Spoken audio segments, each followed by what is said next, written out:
తెలంగాణ రాష్ట్రంలో ఏప్రిల్ నుంచి తెలంగాణ రాష్ట్ర వ్యాప్తంగా దాదాపు 44 లక్షలకు పైగా ఉన్నటువంటి వృద్ధులకు ఇచ్చేటటువంటి పెన్షన్ని కొంత పెంచడానికి రాష్ట్ర ప్రభుత్వం కసరత్తు అయితే చేస్తుందని మాత్రం చెప్పొచ్చు. ఒకసారి చూసుకోవచ్చు. ఏప్రిల్ నుంచి పెన్షన్ల పెంపు అమలు చేసేందుకు రాష్ట్ర ప్రభుత్వం కార్యాచరణ, ఎంత పెంచితే ఎన్ని నిధులు అవసరమో లెక్కలు తీస్తున్న ఆర్థిక శాఖనంట.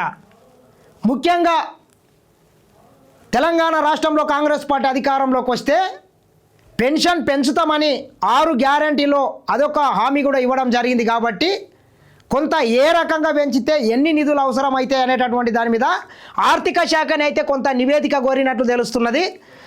రాష్ట్రంలో వృద్ధాప్య, వితంతు, దివ్యాంగ సహా మొత్తం పెన్షన్దారులు 44 లక్షలంట.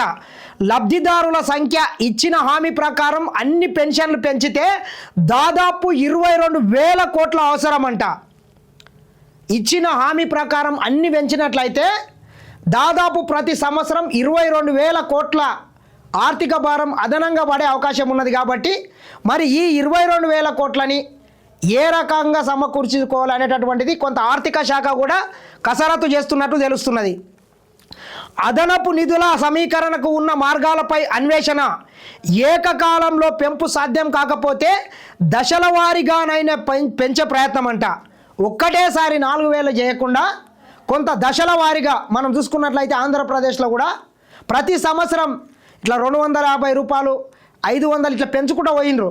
అదే రకంగా తెలంగాణ రాష్ట్రంలో కూడా పెంచడానికి ఇంకేమైనా ఆస్కారం ఉండదు అనేటటువంటి దాని మీద కూడా లెక్కలేస్తున్నట్టు తెలుస్తున్నది. 6 గ్యారంటీల్లో ఒకటైన పెన్షన్ పెంపును త్వరలోనే అమల్లోకి తేవాలని రాష్ట్ర ప్రభుత్వం భావిస్తున్నది.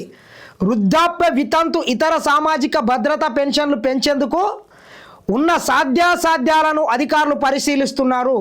ప్రస్తుత ఆర్థిక పరిస్థితులను బేరీజ్ వేసుకుంటూ వచ్చే ఆర్థిక సంవత్సరం 2026-27 ఆరంభం నుంచే, అంటే ఏప్రిల్ నుంచే పెన్షన్ల పెంపు అమల్లోకి తేవాలని కార్యాచరణ రూపొందిస్తున్నారు. అంటే మార్చి తర్వాత బడ్జెట్ని ప్రవేశపెడతారు. కాబట్టి మార్చిలో పెన్షన్లకు కొంత బడ్జెట్ని కేటాయించి ఏప్రిల్ నుంచి పెరిగిన పెన్షన్లను అమల్లోకి తీసుకురావాలని చెప్పి రాష్ట్ర ప్రభుత్వం ఆలోచన చేస్తున్నట్లయితే తెలుస్తున్నది.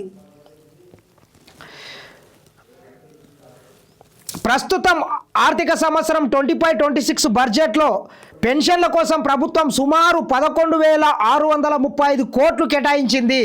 ఇప్పుడున్న లబ్ధిదారుల సంఖ్య ఇచ్చిన హామీ ప్రకారం అన్ని పెన్షన్లు పెంచితే దాదాపు 22,000 కోట్ల వరకు చేరే అవకాశం ఉంటుందని ఓ ప్రాథమిక అంచనానంట. అంటే డబల్ అవుతున్నది. ఇప్పుడు 2,000 ఉన్నది కాబట్టి దాన్ని 4,000 గనక చేసినట్లయితే 11,600 కోట్లు ఉన్నది, 22,000 కోట్లు దాటే అవకాశాలు అయితే ఉన్నది. ఏది ఏమైనా రాష్ట్ర ప్రభుత్వము ఒక పక్క అప్పులు, ఈ రాష్ట్రం చిందరవందమైనటువంటి ఆర్థిక వ్యవస్థ, వీటన్నిటిని కూడా గాడిన పెట్టుకుంటా ముఖ్యమంత్రి రేవంత్ రెడ్డి గారు రోజు 18 గంటలు పనిచేసుకుంటా ఇచ్చినటువంటి హామీలను కూడా ఒక్కొక్కటి అమలు చేసే విధంగా అడుగులేస్తున్నాడని మాత్రం చెప్పొచ్చు. ఇది చూస్తూనే ఉండండి.